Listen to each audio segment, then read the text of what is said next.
You know, I've kind of wondered this before, but what exactly is the order of command, or excuse me, the order of battle, the chain of command, when it comes to Jedi? This is not the first time I've thought this, but every time I see Ahsoka, who is a Padawan of the Jedis, and young, regardless of that, giving orders to clone troopers, it always just kind of strikes me as a little bit weird. This episode is actually pretty good. This is probably the second one I've really enjoyed after Rookies. Well, it's not exactly the best thing ever. We get some good action, and in fact, I really get the impression that this was an episode where they were trying to stretch with their choreography.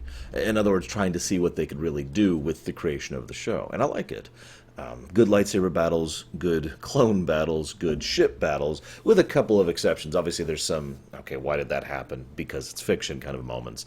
I have to immensely question the capacity of these Venator, and their ability to take down fighters.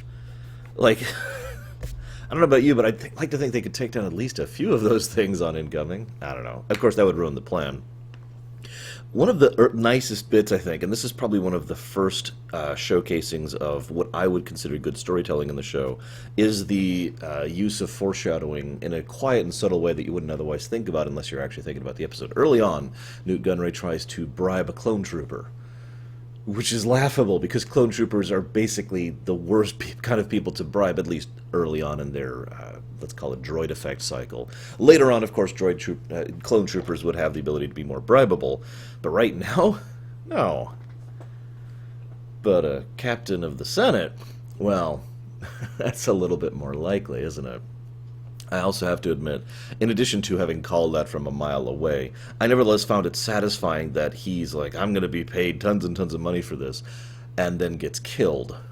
One of the old adages about accepting bribes is, if the bribe is too big, don't take it. And this is probably a good example of that. Anyways, Newt Gunray himself was also interesting in this episode. It was really weird, though, to hear Luminara. Now, it's nice to see her. This is Luminara's first real showing on the show. This is also the first time Sidious shows up, although he hasn't been voiced by any of his later voice actors yet. But I mentioned Luminara in specific because she's what I would call a fairly typical Jedi Master.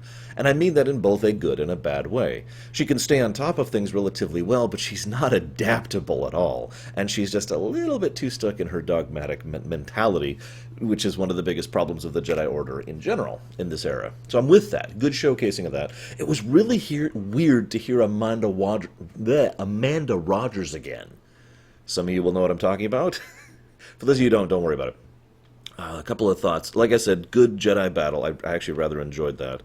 I really wish that it was actually really satisfying to see, I'm not sure which one, Rex, I think, one of the clones get advantage of and basically beat the captain in a one-on-one battle.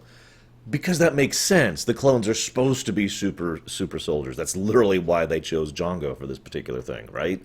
So I'm with it. It's a shame that he got walked up on by a obese bureaucrat, but whatever. And I guess that's actually all I have to say. I really did enjoy this episode. I just wish I had more to talk about. As ever, these are supposed to be short, so I suppose I should just go ahead and cut it off. And I'll see you next time.